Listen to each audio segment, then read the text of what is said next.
Good afternoon. I'd like to welcome everyone to the Tuesday, October 15th, 2024 Radnor Township School District Finance Committee meeting. First item on the agenda are introductions and administrative remarks. Mr. Pauling, have you got anything? No remarks. I just want to introduce some audience members tonight. We have Ed Murray from Stiefel and Mike Lillies from RBC, who are co-underwriters, and then Zach Williard from PFM will be assisting with a presentation in a few minutes. Okay, thank you. Second item on the agenda is public comment. Is there any public comment tonight? Seeing none, we'll move right into the review of the minutes from the August 2024 Finance Committee meeting. Ms. Stern, anything? I have no comments. Okay. Moving right along, that brings us to item 4.01. Mr. Pauling, do you have any comments about that? Just a few items. We have a contract on here with Echelon Protection Service. It's basically an hourly rate contract if we need additional security for after-hours events and any other type of event that would come up. So it's not a fixed amount, but the rate is set, and should we need additional services, we have that contract on the agenda for this evening. Just one note, we had, I noticed that the disposal for transportation for the school bus, the receipt amount was blank. We actually disposed of that vehicle for $2,700, which is slightly different than the estimate that was on the disposal form, but I just added that to the agenda this evening. And then the one item that was brought up to vote in August was our agreement with the Radnor Aquatics Club. It was pulled from the agenda for further clarification to do some research on the rates and the background. So I did provide the board with some information in a memo, just kind of giving some historical frame of reference to that, as well as where we were in the 23-24 current year. So I can just real quickly summarize. In our swim fund, we had been budgeting a transfer from the general fund of $25,000, which we increased to $45,000 during COVID, and as the pool was being renovated. And so reviewing the financials for the fund for this year, based on the rental revenue that we received and the interest earnings that were then offset by the management fees from our pool company, we did have a net loss, but with the transfer from the general fund of $45,000, we do have an ending fund balance in the fund at $55,000. So my recommendation is that the budgeted transfer for the 24-25 school year would not need to occur. Based on projections, we would be able to cover that and still have an adequate balance in the fund to cover us for our management fees. So that would be one part of the recommendation, and that's just an adjustment to our current year transfers. Wouldn't require a board action. And then the second was the rate itself for the aquatics club at $45 an hour. So we did a comparison with some other pools in the area that rent out. And I think the big difference when you look at it on paper is that the other pools will charge a rate that includes services for lifeguards and pool managers as needed by the aquatics club, whereas we charge a rental rate and then the aquatics club pays that rate directly to IM Pools. So that's where it looks like that there's a bigger discrepancy than what there is. But when we calculate the cost, including the staff, and then I did it on a lane basis because Villanova University, for example, has 10 lanes in their pool, whereas we have 6. So our rate for $45 plus what they're paying to IM Pools directly for the staff is right in line with what other pools are charging for the same services in the area. Villanova and Bryn Mawr charge a higher rate, but they have more lanes in the pool. So that's why I broke it out that way, to show it kind of on an item basis with the number of lanes. So I would still recommend that we keep the rate at $45. we've been kicking the can, which I will admit, on looking at a comprehensive facilities rate study. But Mr. Morris and I are looking to have that done this year. So in lieu of doing any increase this year, I would feel comfortable with the $45 rate continuing based on what we're currently doing with them. And then if we need to make an adjustment, we'd possibly recommend that as we look at the overall use of facilities. Okay, Ms. Stern? So thank you for all this information. I just have a couple of quick questions. The background you just gave us on the Radnor Aquatics Club was really helpful. So we're certain, I mean, it is so that Radnor Aquatic directly pays IM Pool for some of those services? Yeah, we changed that a number of years ago. Okay. So we were doing it, but instead of us passing it through, they have an arrangement where they pay them directly for Okay. that. Yep. That's actually really helpful and relevant. So It makes sense for them to do that too, yeah. Well, that's fine, but it's more that from their end to understand what their full cost is. Mm-hmm. And that part of it that these other places are capturing, they're turning around and paying out. So thank you for that information. I really appreciate it. Every time the Radnor Aquatics Club agreement comes up, it sparks my memory, and I think you know my question. I know your What question. is the status of opening back up for community swim hours? And that, because I don't serve on facilities, I'm asking it here, but it's a relevant question. So I will say, I have not had any conversations with Mr. Friel or Mr. Morris about that, but it's certainly something that we can look at. Now that the renovations at the pool are complete, we've been renting it to the Aquatics Club. So I don't have an answer for that tonight, but I can certainly look into it and talk to them about it. Great. Yeah. I didn't expect you to, but just if you want to put a pin in it and let them know, I will probably ask that during committee report time at the business meeting. Okay. When the facilities report is given by a fellow board member. And we have that moment where we say, does anybody have any questions? That is when I'll raise it, if you want to just give the administration Yep.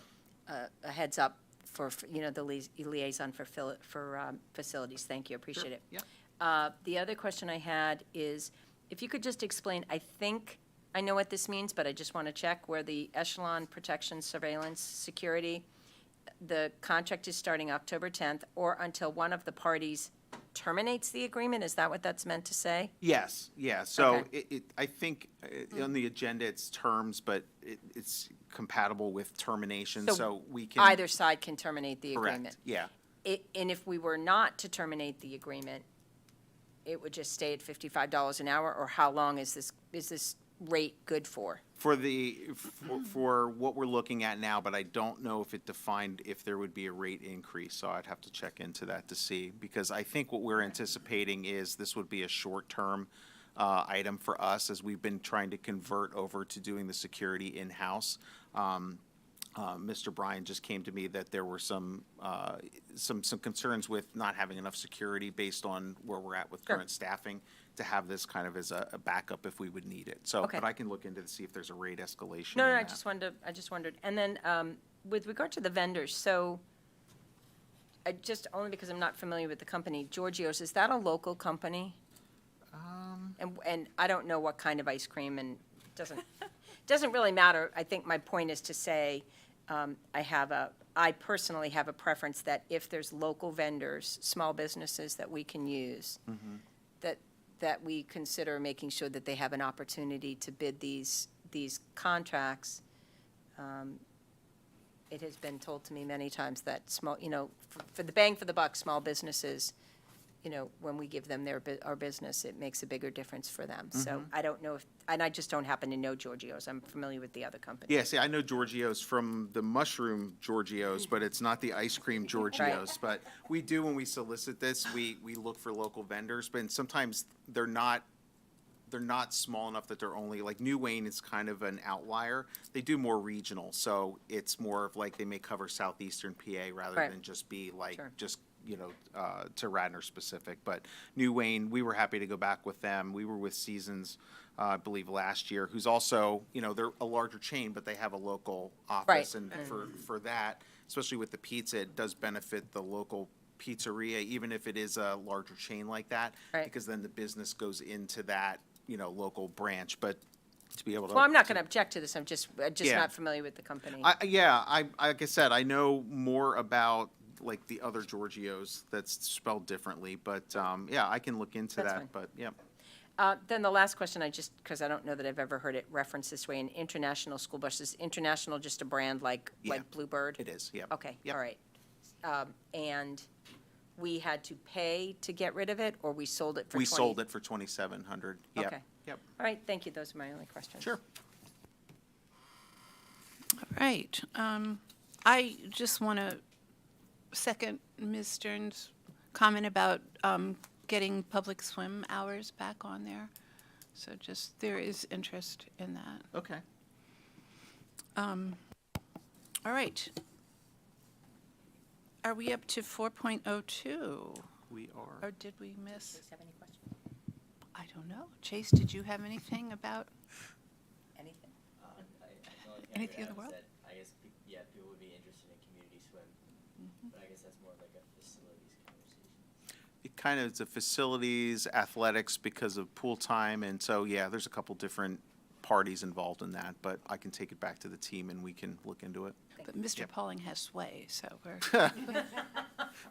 we're putting it on Yeah, him. please tell those people that, whoever those people are. All right, that brings us to 4.02. We're going to discuss the Ithan Elementary School financing. Yes, so with us this evening is Zach Williard from PFM, and he's going to go through a presentation to talk about our second borrowing for the Ithan project. So if you'll remember, we had presented a plan where we would borrow the money for the elementary school project over a period of 5 years. We'd be anticipating doing a borrowing about every calendar year unless market conditions would, change that schedule. So we are looking to borrow an additional $10 million towards the project. We borrowed the first $9.5 million in December of 2023. And where we're gaining the advantage is if we borrow under $10 million in a calendar year, we get bank qualified status, which is a preferable borrowing. There's a shorter call feature on the debt should we decide to refinance it. So we want to take advantage of that, and it fits in line with the drawdown schedule on the project. So we're going to talk about that. And then from a budgetary standpoint, we had, during the budget process for the 24-25 year, incorporated a significant amount of the borrowing costs over the next 5 years in that budget. The only thing that was not included was the last borrowing. We were anticipating about $830,000 with the additional $5 million that the project is increased by. It's taken that number up to a little over $1 million that we don't have in the budget, but we have about 3 years to get that included in there. So, so overall, we have a good, solid plan. We have a lot of the money already put away in the budget for the upcoming costs, and Zach's going to go through some of the details about this current borrowing and then the plan overall. So I'll turn it over to him. You mean the borrowing cost, not the money itself, but the borrowing cost? The money, the borrowing itself, yes, of the 10 million or so for this specific one. Yep. Okay, great, thank you. So again, Zach, nice to see you. Ed Murray from Stiefel, Mike Lillis from RBC, your underwriting team. I know Brian said that, but I'll just point him out again. So we'll go through this handout. It looks a lot like what you've seen before. There's a timeline in the back. We did have this potentially slated for your meeting next week for the actual approval of the resolution. So assuming that this all looks good, then bond counsel would be back next week with the resolution, and then we'd kind of be off to price the bonds and get the money in the bank in early December. Again, the goal is to try to close before the end of the year, before the 31st of December. If you open up the handout and go to the interest rate chart, you've seen this a lot of times over the years. The middle part of this chart it's the 10-year rate. So this is the tax-exempt version of the 10-year Treasury rate. And you can see it goes all the way back to 1993, and you can see the lows during COVID. And we're kind of back to, slightly below average interest rates. So still good borrowing rates. You keep hearing all about 6% and 7% mortgage rates, and those things are all real. But If you're borrowing right now as Radnor Township School District, you're, borrowing sub 4%, right around 4%, high threes, all in. So interest rates are still good. The bottom half of the chart just blows up going back to January 2023. But again, I think the takeaway is you're not borrowing at 5 or 6%, you're going to be borrowing at 3.75 or 4% likely. Okay? Wait, why if the current rate's 2.65, why would, So this is the 10-year rate. So this is kind of the index that you follow. Like if you were going to look at treasury rates on cnbc.com, you look at the 10-year treasury. Okay. You're going to be borrowing a 30-year bond. So the interest rate's going to be, slightly higher? yeah, slightly higher. All right. Well, so a 10-year rate is typically lower than a 30-year rate, if you think about the yield curve. So the investors who are going to buy a 30-year bond, there's more risk that Radnor Township School District wouldn't pay them back over 30 years versus somebody who buys the 10-year bond. So in order for that additional risk, those investors typically, want a higher interest rate. Yeah, it's a little bit of a different process because when we sell our bonds, they go out to a market and we have people that purchase those bonds. So the rates work a little bit differently than like your home mortgage where you're just working with the lending company versus Right. how we go to market with those. So if you go to page 3, there's a lot of words on here. We won't kind of go through this in excruciating detail, but some of this is, if you can't sleep tonight, you can always read this. The top half just kind of goes over the plan, high level. So approximately it's a $75 million plan. We've already borrowed a little less than $10 million of it last year. That was kind of the first step. This is the second step. As Brian said, we kept last year and we're going to keep this year's bank qualified because we can do that. It works to your advantage. But then as we get into the actual draws, when the project's moving quickly, we're not going to be able to borrow bank qualified anymore. You're going to have to borrow money quicker because you're going to be spending it quickly. So this might be the last bank qualified step. We'll show you a page in a second that lays out what we think the plan looks like now. But just keeping in mind that we, reserve the right to change that around based on market conditions, based on the timing of the project, based on a number of things. So it's kind of an illustration of what we think this looks like today. And, it'll likely change around a little bit. So we'll show you that in a moment. Under bullet 4 there, 4A is the one we always just like to remind you, and I don't think this is an issue here, but you're expected to spend 85% of the money that you borrow within 3 years of when you borrow it, right? So we don't want to borrow all the money up front if we don't think we're going to be able to spend it within that 3-year period. All right, but again, not an issue, and we have a nice sample draw schedule that shows us how we expect this plan to develop. And that's kind of how we're timing the borrowings. Under 5, yes, sir. Go ahead. I was going to jump in on 5, but go ahead. Look. No, I was just going to explain that arbitrage is something we probably haven't talked about recently. And what arbitrage is because we're borrowing tax exempt through the tax exempt bonds, we can't earn more interest than what we borrow the money for. It's what's called arbitrage. So we can earn investment income up to that rate, but anything above that, if it's calculated that we did earn it, then we would have to pay that back to the IRS. So we can earn money up to 3.5, whatever we borrow. Yeah, whatever the at. borrowing rate is. Yeah. Now, one of the other advantages, though, to borrowing in this case, so there's the magical number of 10 million. That's bank qualified bonds. In the arbitrage environment, the magic number for school districts is 15 million. So if you borrow 15 million or less per calendar year, it does exempt you from what Brian's talking about. So if you earn, if you're earning 4.5% and you borrowed at 3.75, you can actually keep that 0.75% that's above the borrowing yield. Total borrowing in a calendar year. So they don't follow a fiscal year for this? It's because it's tax, federal Okay, so tax they go law. back to It's on federal a- tax. yeah. Okay, all right.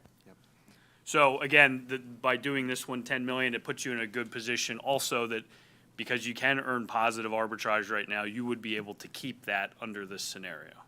And we're going to show you an example, an illustration of what interest earnings might look like on the project fund. And it's meaningful. It's to the tune of well over $1 million over the next 3 or 4 years. Yeah. Correct. It'll help offset some of those costs. Yep. Because when you borrow the money, you're not going to spend it right away, right? You spend it over time. So as it sits there, and you have it invested in either Pliget or PISLAF, I believe, Yeah. PISLAF, Right now you're earning like a 460 on that probably, that money.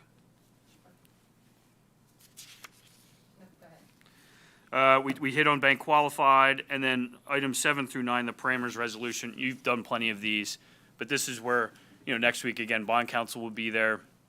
They're gonna have a debt resolution that's gonna read something like $12 million, and we have a schedule in the very back, the last page. $12 million, even though we're only gonna borrow 10. If you remember, when you approve the resolution, it's done on a maximum basis.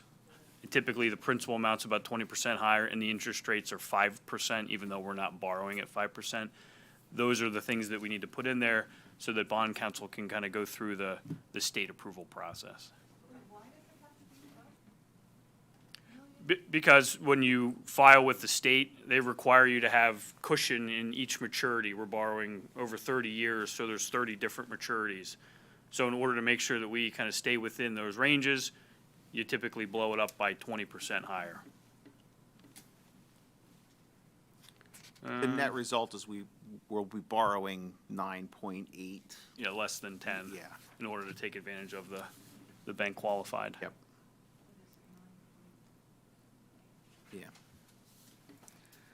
Yeah. Real quickly, page 4, apologies, it's small print. This is your debt summary. The top half, as you might remember, is your gross debt service. So those are the payments that you make every year in column 14, just about $8 million. The bottom half is net of the state reimbursement that you get on some of your older bond issues. Now, there's no state reimbursement on any of these new bond issues, but you still do receive state Plan Con money on some of your older ones. So the bottom half is net of that. It is a small amount that Radnor gets, but you do get a little bit. Yeah, we get about $1 million over 30 years. Yeah. Yeah, it's not much each budget year. That would And as be we an pay off some understatement. of those issuances, that goes away. Yeah. Yep. So that's kind of dwindling down, but we still, it's still something. Okay, so page 5, again, lots of numbers, but we'll try to make this as simple as it's more complicated than it looks. Or I mean, the opposite, it's easier than it looks. But so if we start in column 3, where it says beginning balance, so you're starting with about $7.9 million. This was as of July 1. Okay, that's the money that you borrowed last year. Net of what we already paid with, fees and Right. whatnot. Yep. So we borrowed 9, About 9.5. and we paid that much in fees? No, that's the difference. We paid about a little over $1 million or so, $1.3 million in fees over that time. In column 4, you can see the architect and engineering costs up top there. Yeah, It's about and $1.4 that's more front-loaded because of the putting everything together. From the architect side of things, you can see that starts to dwindle down as we go out to bid, and they're kind of backing off of writing specifications and bid documents. Yeah. No, I misunderstood you. I thought you were saying that they're collecting almost 10% in fees, but I see what you're saying. No. Zach, this is basically a picture that says, we're going to borrow this much money and this is where we're going to spend it. Yeah. What I, And when? yeah, Yeah. okay, I mean, I don't need a lot of detail on that. I get what you're saying. Yep. It looks more complicated than it is. But the one question I have about it is how do you estimate that, or how do you allocate that when we haven't gone to bid yet? Yeah, so this is an illustrative draw schedule. It will Okay. change. It'll Right, okay. absolutely change. Look at the bottom of column 12, the total project cost of $77,734,000. Yeah. We just tied that to the Act 34 number. Okay. So the Yeah. goal is, that's our max from Act 34. Our realistic number from the budget is 75, and if the bids come under that on bid day, we'd adjust the schedule, but the schedule was created for the maximum amount for the Act 34 number. Yeah, Right. so I don't know if I'm the first person to say this to you. I actually don't know that we've ever seen one of these before, but it's been a long time since we've done a Since you- construction. Yeah. Yeah, so this is the first, even back when we did the 2 renovations of Wayne and Ethan, I mean, maybe we did this, but my point is to say, this is an illustration of estimate. I wouldn't want anybody to come back and say, well, you didn't spend that much money. No. Blah, blah, blah. I mean, it's not ever going to be construed that way. It's very clear that this is just an Correct. illustration of And that. it will change Okay. the whole way until the end, Of course. probably, Yeah, It's, okay. it's the roadmap as of today of when we're gonna need the cash from the borrowings to pay for the expenses, so. Hang on, I see the tiny wording that I wanted to see, which is, this is the provided to the district as of August 14th and subject to change based on project scope and timing. Thank you. Yep. But here's what I want to point you to on this page. So columns 4 through 12 are what you're spending the money on, as you just said, and the estimated timing, right? And so then in column 13, that's kind of how we time the borrowings. You know, so you spend the money, you run out of borrowed money, then in comes the new borrowing, right, to keep the project going. Column 14 is what we're estimating as the interest earnings on that borrowed money over that, next 4-year period, okay? We're assuming an interest rate of 3%. It might be higher, it might be lower. It's going to change as we go through this project. But when you look down at the bottom of column 14, you can see you're earning about $1.1 million under this 3% assumption with this timeline. The important part to take away is when we do the last borrowing in 2027, we'll know with good certainty how much interest you've earned over that time period, and we will then downsize that last borrowing by how much interest you earned, right? So if you earn $1 million, you earn $1.5 million, we're going to borrow $1 million or $1.5 million less because you've earned that money for the project. Right, because on page 6, you didn't assume any of those earnings in your borrowing schedule. Correct. Yep. So then if you go to page 6, this is the page I think you are accustomed to seeing. So this shows the steps. Now, again, this is also illustrative. I'm positive this will also change, either the timing or the size of the borrowings. We did column 1 and 9 in the blue. That happened last December. We're on yellow, step 2. So you can see approximately, what we think the payments look like in column 10. And then the next 3 steps over the next 3 years. Right now, we're assuming you borrow about $20 million in steps 3 and 4. And then a cleanup issue of about $14 million in step 5, which is March of 27. So that gets you to the total amount. So I have 2 questions about this chart. Sure. And I didn't do this because you can just answer this question for me. The step 2, 3, 4, and 5, have you changed those numbers have you updated those numbers based on what you're anticipating our bond rate to be? These are conservative numbers. If we No, did, I'm sorry, let me ask that differently. okay. Have you changed these conservative estimates from the piece of paper we got a year ago or back in December of '23, or probably November of '23 or October of '23, Yeah. when we first started the borrowing? So these numbers on, These were updated, looks like, as of August 13th. right, so it says August 13th, I was assuming 2024, but I wanted to confirm that. Correct. Okay, that was one part of the question. And Susan, we But did, how did they change? we So- made the updates to the total amount, which was, we were Right. from the 70 to the 75. And then we had some higher amounts in step 2, which we can take advantage from a cash flow standpoint of doing that as a bank qualified borrowing. And then we increased step 3 and 4 to compensate for that, as well as 5. So we had the last one at 5 bookended as a bank qualified, but we're doing that one now. And then Okay. depending on how the bids fall, if we can trim enough off of that, may have an opportunity at the back end to do that as well, but that's where the adjustments were. Okay, so 2 parts of the adjustments, though, thank you for that, Brian, appreciate that. But I was also assuming that you've made adjustments based on what the current bond rates are. Correct. Yeah. Right, okay, so Yep. here's my, But still conservative. right. Yeah. So here's my other part of the question. Did you consider splitting out and creating steps 1, 2, 3A, 3B, 4A, 4B, still within those years, whether it's fiscal or calendar, and get us to do 2 additional steps so that they can all be bank qualified? They can't. Yeah, we can't do that because it's based on the calendar year scenario.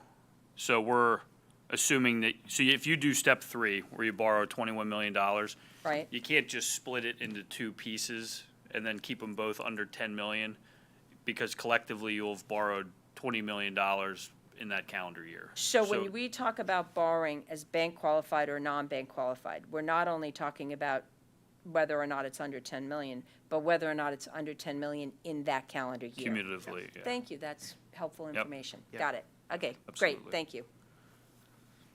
So then, if you kind of warp to column 14, that's where you're going to end up with your budget, right? So you're going to go from column 8 to column 14 when all the dust settles, and you'll have the 75 million-ish for your project. And you can see the way column 14 is, because of your current debt structure, you're going to have a few years where you're up to kind of that $11 million run rate. And then as those old bonds pay off, the ones that we showed you on, 3 pages ago, then your debt kind of drops back down to an $8.5 million-ish run rate. Got it. And from a budgetary perspective, in the current year budget, we've built in about $10 to $10.1 million of total debt. So that's the existing debt and the new debt that we were anticipating as part of that. So we've built, again, a significant portion of that in our millage and our operating budget moving forward, that we just have to find the remaining $1 million over the next 3 years in the millage, in the operating budget, or, combination of those. $1 million of Total debt service. Of debt service, not $1 Correct. million Additional. of cash. Correct. Yeah, not Yeah. capital, thank you. Yes, in debt service payments. So you're way ahead, so you're way ahead of schedule, which is fabulous. I mean, most districts can't do that. They're trying to catch up, the whole way along with the borrowing plan, and it sounds like you already have a lot of this funded in the budget, so that's great. Those were my questions. I don't know if you have additional. Chase, do you understand, I don't know if this all interests you or is like glazing over, but basically You can be honest. we try to find a way to take a $75 million school and spread the borrowing of it over time so that as we build in the interest payments, which is what we call debt service, we front end, we try to put as little, we're doing it in a way where we put a little bit of the payments up at the front and bigger payments at the bottom when some old loans, old debt service goes away. So that column 14, if you look at 14, every year as we're working on our big budget, for the whole district, that's how much of our budget will go towards debt service, toward our loan payments. So in 2024, it was $7.5 million, 7.449. It's going to go up as high as 11.6 million in 2031, but then it's going to come back down because we'll have some other loans that will pay off. Does that make sense? And then you get the first 2 bank qualified because they're smaller. Correct. Right. Exactly. Yep. Yep. So trying to get the job done in the most fiscally responsible way that we can, knowing that nobody loves to have to borrow money and nobody loves to have to pay for loans, but trying to do it in a way that doesn't overly burden any one school budget year. And the other thing I'll note is the total debt service, when we get to that 11 point X number, wherever that's at, it's still less than 10% of our operating budget is going towards debt. So, our current budget this year is $120 million. So even when we hit the high water mark, we will be under 10%, which most districts, an acceptable range of debt is 10 to 12. Some can go a little higher. We'll still be under 10% from a total amount of debt that we're repaying in comparison to our budget.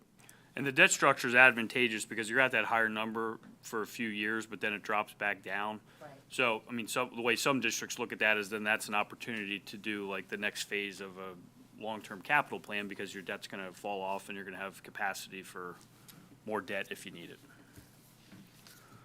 Thoughts, questions? Real quick on the last page, just the timeline.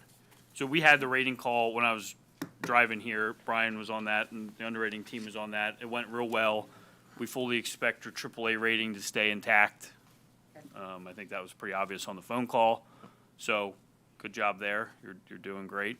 And like I said, we plan to close this before the end of the year. Right now, we're targeting October 31st to actually lock in the interest rates. So just 2 weeks away here. Great. Great overview, appreciate it. Okay, you bet. So So- bond council will be at your meeting next week and should be good. Yep. So we'll present the resolution on the full board agenda for next Tuesday night. All right, thanks, everyone. Thank you. Thanks, Zach. Thanks, Bye, Zach. guys, thanks.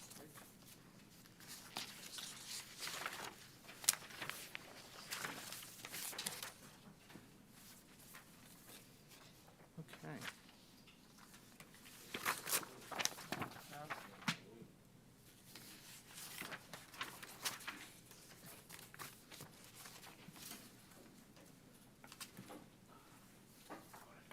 All right, thanks, guys. Thank you. Yep. All right, moving on. That brings us to item 4.03. I think you're going to discuss the Act One index. Yeah, this is an informational item, so per Act One, the state is required to certify the Act One index amount by September 30th. And just so for Chase, the Act One index it's a law passed through Act One in Pennsylvania in 2006.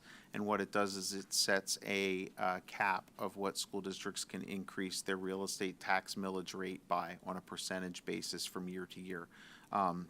So I'll show some information in a second on like what that's looked like historically. And then there are districts that get an adjusted index that may be higher than that number. We're always at what's called the base index. So for our budget for 25-26, the certified Act One index is 4%. So I'll show you just a couple of informational items. If you go to the base index history attachment, I'll just show you what this has looked like historically. It has, and then we'll talk about the projections on that in a second, but that number is actually right on the projected amount where we were at last November. So I'll get into those numbers in a second, but you can see historically going back to 2015-16, it was as low as 1.9%, and then it increased based on those two components of the statewide average weekly wage and the employment cost index, and there's a little descriptor there on the attachment for both of those components, and they just take the raw average of the two. So we were anticipating the 5.3% that we utilized for this year's budget. That was going to be the high water mark. That was one of the strategies of planning the debt service for the project into that, which we were able to do and still do the percentage increase under 4% for the budget this year, knowing that those projections were looking to come down. So the Independent Fiscal Office out of Harrisburg publishes updated projections periodically. And so they've just published some recent forecasting numbers on slide 9. Page 9. Yeah, there's a lot of other stuff in there, but slide 9's the one I want to focus on. So, yep, there you go. So that's the Act One index forecast. So this just shows the history of the base index and those two components, and then what went into the 25-26 number for the SAW and the ECI to come to the 4%. So the numbers underneath that are the IFO's November of 2023 projections. So they were spot on their overall number of 4% even a year ago. The components were slightly different. They were a little bit off on the SAW and the ECI individual pieces, but they the average of the two came to their 4% projection. And then they updated their projections for the next 4 years. So in the blue box is what their updated projection is. So for 26-27, they're projecting 3.7%.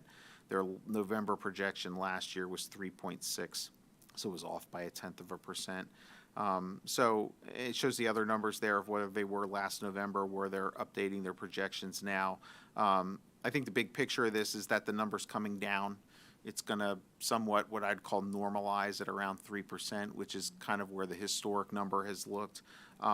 So we, as we were looking at upcoming costs and just kind of projecting out our capacity and what we can afford over the next couple of years, those projections were pretty good last November, and so they made some slight modifiers to them. But I just wanted to present that information, so when we start talking about the 25-26 budget at the 4%, we're also looking forward to the next couple of years, knowing that that number is still trending to decrease closer to the 3%, that we've seen historically on the index. So that was just an update. Our next steps are based on the historical capacity for us on the exceptions. We have done an opt-out resolution to stay within the 4% over the last number of years. I'll make the same recommendation this year. So next month, we'll provide a opt-out resolution to stay within the 4% index. And then I'll also have a budget calendar to tie into the Act One calendar so that we know what to expect in the next couple months. But we are working on budget sheets that'll be going out shortly to departments. So we're already starting the work on next year's budget, and this is just one piece of it. So just wanted to provide that update, and then we'll have more next month on the budget calendar and the opt-out resolution. Yeah, I'm actually really pleased to see this because I don't recall that they used to forecast out that far.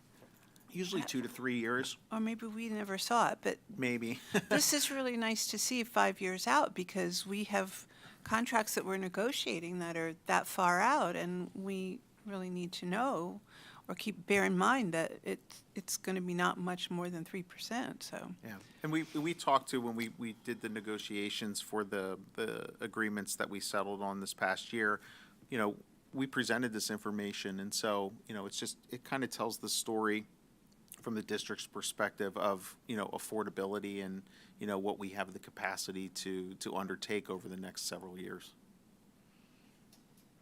I think my only other comment about that, though, is that it increasingly gives you less wiggle room. Yes. You as the administration, business administration, so. It does, which I'm is. glad that you've had the habit of looking far out and trying to anticipate ahead of time. Thank you. Yes, which is part of that went into the conversation with the Sure. debt on the project, is knowing we were kind of at that high water mark. If we were going to undertake this project, that was the time to Great. to build that in. So, yeah, and as Zach mentioned, we had our ratings call with Moody's this afternoon. You know, the district's in good financial shape. They didn't see anything from their end that would have an issue. You know, we're working on our audit and wrapping that up. We'll have a surplus this year. Interest earnings were just astronomical, which is good, but it's really past our budget where we thought the rates were going to be, you know, 16 months ago when we put that budget together. So helps us on the bottom line. So we'll have a surplus, which we can then use towards some of those other capital projects that we've identified. And so we'll have more information on that when we have the audit wrapped up and present that to everybody. Any comments on Act One? Questions, everybody's? No, I'm Got good, it. thanks. That brings us to item 5 on the agenda, which is new business. Any new business? Seeing none, is there any further public comment? All right, seeing none, that brings us to the end of the agenda. Our next meeting will be November 12th at 7 p.m. in this room. Okay. Thanks, everybody. Thank you. We're adjourned.